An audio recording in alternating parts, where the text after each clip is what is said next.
അസ്സലാമു അലൈക്കും വറഹ്മത്തുള്ളാഹി വബറകാതുഹു. പ്രിയപ്പെട്ട സഹോദരങ്ങളെ, ആദ്യം തന്നെ എനിക്ക് പറയാനുള്ളത്, നമ്മൾ ഈ വിഷയം പറയുന്നത് മുസ്ലിമായി ജീവിച്ച് മുസ്ലിമായി മരിക്കാൻ ആഗ്രഹിക്കുന്നവരോട് മാത്രം കേട്ടോ, എല്ലാവരോടും അല്ല. അതുകൊണ്ട് തന്നെ ഈ വിഷയം കേട്ടിട്ട് നിങ്ങൾക്ക് എന്നെ തെറി വിളിക്കാൻ തോന്നുന്നുണ്ടെങ്കിൽ അതിൻ്റെ ആവശ്യമില്ലല്ലോ അല്ലേ. ഇത് മുസ്ലിമായി ജീവിച്ച് മുസ്ലിമായി മരിക്കാൻ ആഗ്രഹിക്കുന്നവരോട് മാത്രമാണ്. അപ്പം അങ്ങനെയുള്ള ആളുകൾ മാത്രം കേട്ടാൽ മതി, അല്ലാത്തവരങ്ങ് സ്ക്രോൾ ചെയ്ത് പോയിക്കോട്ടോ. അവർക്കിത് കേൾക്കാൻ പറ്റൂല, അവരിത് കേൾക്കണ്ട. അതായത് ഇപ്പോൾ കഴിഞ്ഞ മാസം നമ്മുടെ തമിഴ്നാട്ടിൽ സിനിമാ നടൻ കൂടെയായ ഇപ്പോൾ രാഷ്ട്രീയ നേതാവായി നിൽക്കുന്ന വിജയ്, അദ്ദേഹത്തിൻ്റെ ഒരു രാഷ്ട്രീയവുമായി ബന്ധപ്പെട്ടൊരു പ്രോഗ്രാം നടന്നു അല്ലേ, ഒരു സമ്മേളനം നടന്നു. വളരെ കുറച്ച് ആളുകൾക്ക് മാത്രം പങ്കെടുക്കാൻ പറ്റിയിരുന്ന ആ ഏരിയയിൽ ആയിരക്കണക്കിന് ആളുകൾ തിങ്ങി നിന്ന് ഒരുപാട് ആളുകൾ മരിച്ചുപോയി, തിക്കിലും തിരക്കിലൊക്കെ പെട്ടിട്ട്. എന്നാൽ അന്ന് നമ്മൾ എന്താ അതിൻ്റെ ഇടയിൽ കമൻറ്റ് ചെയ്തത്? അണ്ണന്മാർ, പാണ്ടികൾ അല്ലേ, ഒരു ബോധമില്ല, കിറുക്കന്മാർ. ഒരു മനുഷ്യന് വേണ്ടി ഇങ്ങനെ തിക്കും തിരക്കും കൂട്ടിയിട്ട് അയാളുടെ വാക്ക് കേൾക്കാൻ പോയതാണ്, എന്നിട്ട് തിങ്ങി ഞെരുങ്ങി മരിച്ച് അല്ലേ. മലയാളികൾ അങ്ങനെയൊന്നുമല്ല, നമ്മൾ 100% സാക്ഷരത നേടിയവരാ. നമ്മൾ കണ്ട്, എവിടെ കണ്ട്? നമ്മൾ കാസർഗോഡ് കണ്ട്. കാസർഗോഡ് കുറച്ച് മലയാളികൾ ഒന്നിച്ചു കൂടാൻ പറ്റുന്നൊരു സ്ഥലത്ത് ഒരുപാട് മലയാളികൾ ഒരുമിച്ച് കൂടി. ഹനാൻ ഷായുടെ ഒരു പ്രോഗ്രാമായിരുന്നു. അവിടെ തിക്കിലും തിരക്കിലും ഒക്കെ പെട്ടിട്ട് ഒരുപാട് ആളുകൾക്ക് പരിക്കേറ്റു, അവരൊരുപാട് ആളുകൾ പ്രയാസത്തിലായി. ഇതിനെയൊക്കെ വിമർശിച്ചു കഴിഞ്ഞാൽ നമുക്കാണ് കുറ്റന്നേ. ഇവർക്കൊന്നൊരു പ്രശ്നമില്ല. ഇതിനൊക്കെ വിമർശിക്കുന്ന നമ്മൾ മോശക്കാർ, തെമ്മാടികൾ, കള്ളന്മാർ, ഏതോ നൂറ്റാണ്ടിൽ ജനിക്കേണ്ടിയിരുന്നവർ, ഇസ്ലാമിനെ ശരിക്കും മനസ്സിലാക്കാത്തവർ, ആര് ഇതിനെ വിമർശിക്കുന്ന ആളുകളെ ഒന്ന് ആലോചിച്ച് നോക്കി. ഈ വീഡിയോസൊക്കെ നിങ്ങൾ കാണുന്നില്ലേ?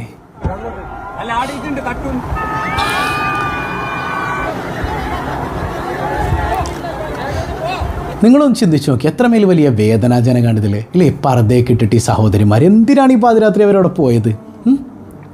വല്ല വാഴ് കേൾക്കാനോ വല്ല ദിക്ർ ഹൽക്കയിൽ പങ്കെടുക്കാനോ അള്ളാൻ്റെ ഇൽമു പഠിക്കാനോ ഒന്നിനുമല്ല.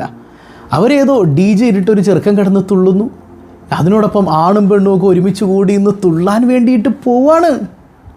അതിൽ പർദ്ദയും അതുപോലെ തന്നെ ഹിജാബും ഒക്കെ ധരിച്ചിട്ടങ്ങ് പോവുക. അതിനെ വിമർശിച്ച് കഴിഞ്ഞാൽ നമ്മൾ മോശക്കാരാവുക. എത്ര വലിയ അപകടമാണിത് അല്ലേ. അതായത് തെറ്റ് ചെയ്യുന്നതിനെക്കുറിച്ചല്ല, തെറ്റ് ജനറലൈസ് ചെയ്യപ്പെടുന്നൊരു കാലഘട്ടം വരുമെന്ന് സയ്യിദുനാ റസൂലുള്ളാഹി സ്വല്ലല്ലാഹു അലൈഹി വസല്ലം. അത് ഹനാൻ ഷായുടെ പ്രോഗ്രാമല്ല, അതിലിപ്പോൾ എന്താ, അവൻ നിസ്കരിക്കുന്നുണ്ടല്ലോ എന്നാണ്. അത് മതി അല്ലേ, അത് ഹനാൻ ഷായുടെ പ്രോഗ്രാമല്ലേ. ഏതാണ്ട് റസൂലുള്ളാഹിൻ്റെ പ്രോഗ്രാമാണെന്ന് പറയുന്നത് പോലെയാണ്. ആ ഒരു അർത്ഥത്തിലാണ് കുറേ മുത്തുമണികൾ ഈ ഡയലോഗ്സൊക്കെ കീച്ചി വിടുന്നത്. എത്ര മേൽ മോശമാണ് മക്കളെ. ഒരു സഹോദരി പറയുന്നത് നിങ്ങൾ കേട്ടു നോക്കി, അവരുടെ ഒരു നൊമ്പരാണ് അവരാ പറയുന്നത്. ഒരു താത്ത പറയുന്നുണ്ട്, പർദ്ദയിട്ട പെണ്ണുങ്ങൾ എന്തിനാണ് പോയത്, അങ്ങനെ ഇങ്ങനെ എന്നൊക്കെ പറഞ്ഞിട്ട്. പർദ്ദയിട്ട പെണ്ണുങ്ങൾ പോയ പ്രശ്നം, ആണുങ്ങൾ പോയി ആ പരിപാടിയിൽ പങ്കെടുക്കുന്നതിൽ പ്രശ്നമില്ല. എനിക്കറിയില്ല, പാട്ട് ഹറാമാണെങ്കിൽ അത് ആണിനായാലും പെണ്ണിനായാലും നോക്കാൻ പോകുന്നതും പരിപാടിക്ക് പങ്കെടുക്കുന്നതും എല്ലാവർക്കും ഹറാമാണ്. അതിൽ കുറേ എന്താലേ കേട്ടിട്ട് എനിക്ക് തന്നെ ഭയങ്കര സങ്കടം തോന്നിയിട്ടുണ്ട്. ഹിജാബ് ഇട്ട സ്ത്രീകളെ, പർദ്ദയിട്ട സ്ത്രീകളെ മാത്രമേ എല്ലാവരും കാണുന്നുള്ളൂ. അവിടെ കുറേ ആണുങ്ങളുണ്ടായി, അവരെ ആരും വിമർശിക്കേണ്ടില്ല എന്നാണ് ഇത്താത്ത പറയണത്. എൻ്റെ പൊന്നുമോളെ, ഇങ്ങനെ ന്യായീകരിച്ച് വെളുപ്പിക്കലടോ. ഇങ്ങനെ ന്യായീകരിച്ചിട്ട് എങ്ങടാ നീ പോണേ? മരിച്ചു കിടക്കണ്ടേ നമുക്ക് അല്ലേ? ഇതൊക്കെ അവിടെ പോയിട്ട് എങ്ങനെയാണ് ന്യായീകരിക്കുക മക്കളെ? അവിടെ തൊപ്പിയിട്ട് ഇസ്ലാമിൻ്റെ അടയാളമായ ഒരടയാളം ഇല്ലേ, അത് ഹിജാബ്, വളരെ പ്രാധാന്യമുള്ളൊരു അടയാളമാണ്. ആ ഹിജാബ് ഇട്ട് നിങ്ങൾ തുള്ളുന്നതിനെയാണ് വിമർശിച്ചത്. ഒരൊറ്റ മുടി പോലും പുറത്ത് കാണിക്കാത്ത താത്താമാർ ഇങ്ങനെ നടന്ന് തുള്ളുകയാണ്. ദിക്റിൽ ലയിച്ചിട്ട് തുള്ളല്ല അത്. ഏതോ ഒരു അന്യാണ് അവിടെ കിടന്ന് എന്തോ സിനിമാ പാട്ടും DJ ഒക്കെ പാടുമ്പോൾ അന്യാണും പെണ്ണും കൂടെ ഇന്ന് തുള്ളു. അതിനെ വിമർശിക്കുമ്പോൾ മൈലിയക്കന്മാർ പെണ്ണുങ്ങളെ മാത്രം അല്ലേ, പർദ്ദ ഹിജാബ് മാത്രമേ കാണുള്ളൂ, അവിടെ ഒരുപാട് ആണുങ്ങളുണ്ടായി അവരെ കാണുന്നില്ല എന്നാണ്. തെറ്റിനെ ന്യായീകരിക്കുക അല്ലേ. എന്നാലും ഞങ്ങൾ ചെയ്തത് തെറ്റാണെന്ന് നിങ്ങൾക്ക് തോന്നുന്നില്ലെങ്കിൽ നിങ്ങൾ ഏറ്റവും വലിയ അപകടത്തിലാട്ടോ മക്കളെ. അവിടെ ഒരാൾ ഇസ്ലാമിൻ്റെ ഷിയാർ ഒരു തൊപ്പിയൊക്കെ വെച്ചിട്ടൊരു കാക്ക എന്ന് തുള്ളുകയാണെങ്കിൽ അതിനെ നമ്മൾ വിമർശിക്കും. ഈ വിമർശനത്തിൽ ആണ് പെണ്ണൊന്നുമില്ല. നിങ്ങൾക്കവിടെ ഏറ്റവും കൂടുതൽ വിമർശനം നേരിടേണ്ടി വന്നത് എന്തുകൊണ്ടാണ്?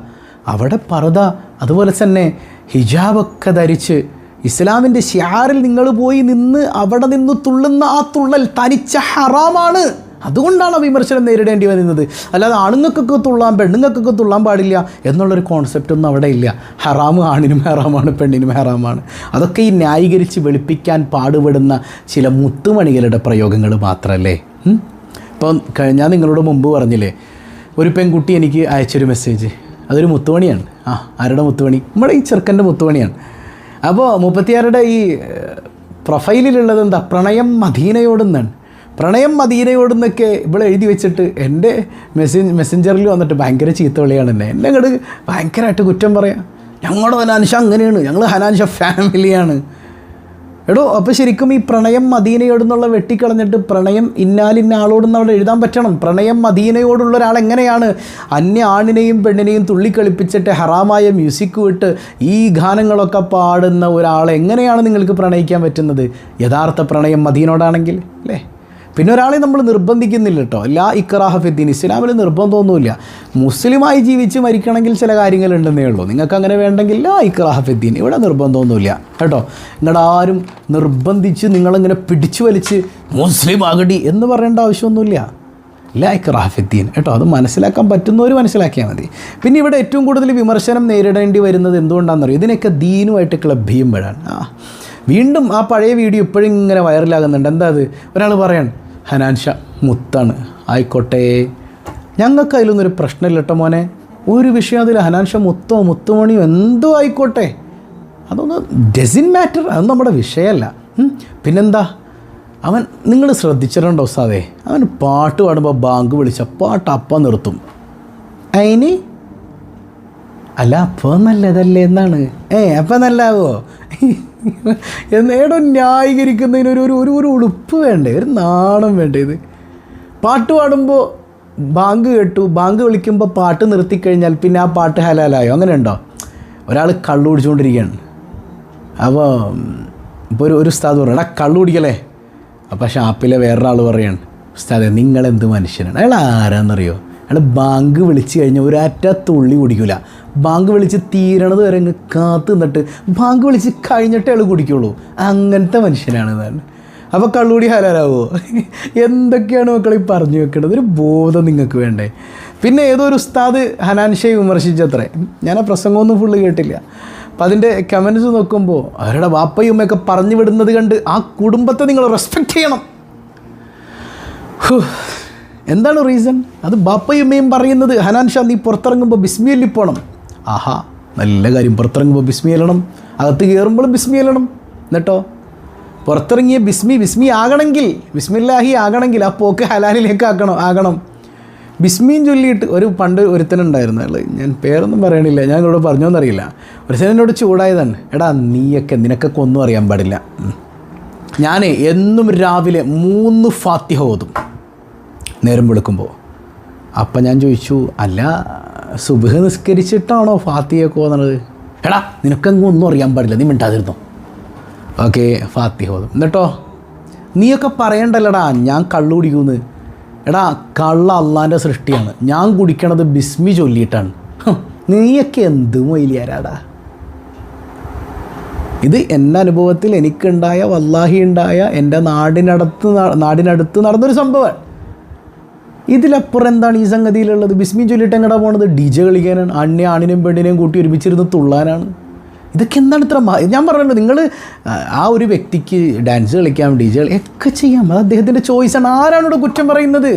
പക്ഷേ ഇതിനൊക്കെ ഇസ്ലാമുമായിട്ട് ക്ലബ് ചെയ്യണം എന്തിനാ മക്കളെ? അതാണ് മനസ്സിലാകാത്തത്. എൻ്റെ പൊന്നു മുത്തുമണികൾ, നിങ്ങളിതൊന്നും മനസ്സിലാക്ക്.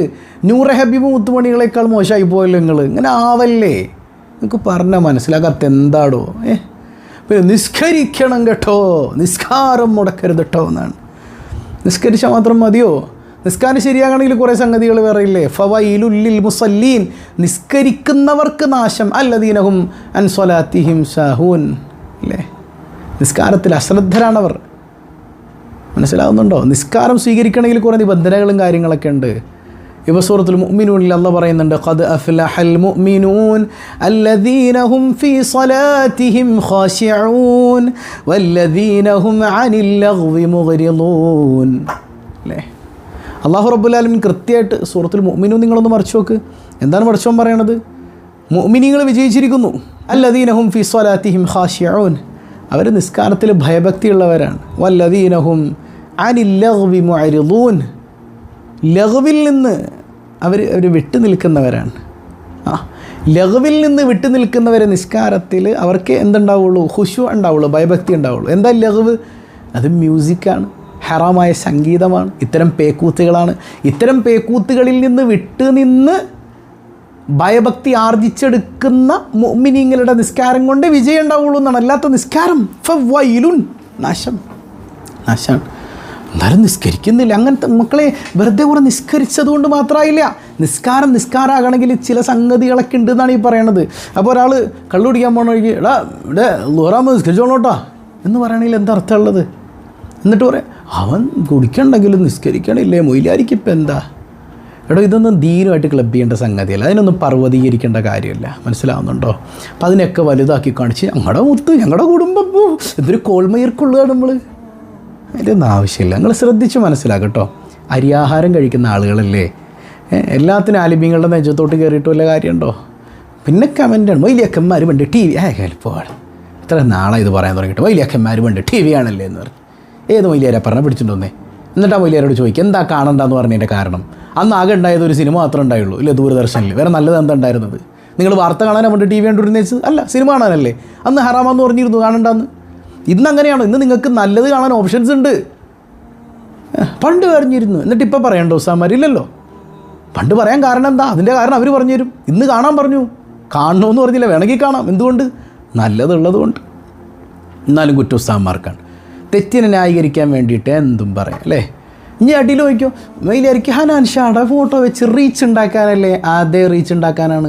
എൻ്റെ മുത്തുമണികൾ നല്ല റീച്ച് ഉണ്ടാക്കി തന്നു അല്ലേ? എനിക്ക് ഒരു പ്രോബ്ലം ഇല്ല. നിങ്ങളല്ലേ നമ്മുടെ ചക്കരകൾ, ഒരു കുഴപ്പമില്ല. പറ്റുമെങ്കിൽ മക്കളെ ഉപദേശിക്കാനല്ലേ പറ്റുള്ളൂ. സങ്കടമുണ്ട് ഇല്ലേ ഈ കാട്ടായൊക്കെ കണ്ടിട്ട്, ഈ തുള്ളിച്ചാടുന്നതൊക്കെ കണ്ടിട്ട്. എന്തിനു വേണ്ടി തിളയ്ക്കുന്ന സാമ്പാറുകളായി മാറല്ലേ? ഈ ഹിജാബും നിഖാബും ഒക്കെ ധരിച്ചിട്ട് മദീനയോട് പ്രണയം എന്നൊക്കെ എഴുതി വെച്ചിട്ട് കണ്ട ആളുകൾക്ക് വേണ്ടിയിട്ട് ഹറാമിൻ്റെ പേരിൽ തുള്ളിച്ചാടുന്നൊരവസ്ഥ എത്രമേൽ അപലപനീയമാണ്, എത്രമേൽ സങ്കടകരാണ്. മരിച്ചുകൊണ്ട് നമുക്ക് വേണ്ടേ? ഇതൊക്കെ ഒരു ക്ലീശേ കോമഡികളായി മാറി. മരിക്കണ്ടേ എന്ന് പറയണതൊക്കെ അത് ഒരു കോമഡി അല്ലാതാകുന്നൊരു ഘട്ടമുണ്ട്. അത് ഇസ്രായേൽ വരുമ്പോഴാണ്. അത് ആദ്യം ഞാൻ എന്നോടാട്ടോ പറയണേ. അള്ളാഹു നമ്മളെല്ലാവരെയും നന്നാക്കി തരട്ടെ. അള്ളാഹു ബോധം തരട്ടെ. എൻ്റെ മുത്തുമണികൾക്ക് മുത്തുനബിയുടെ മുത്തുമണികളാകാനുള്ള തൗഫീക്ക് നൽകി അനുഗ്രഹിക്കട്ടെ. അസ്സലാമു അലൈക്കും വറഹ്മത്തുള്ളാഹി വബറകാതുഹു.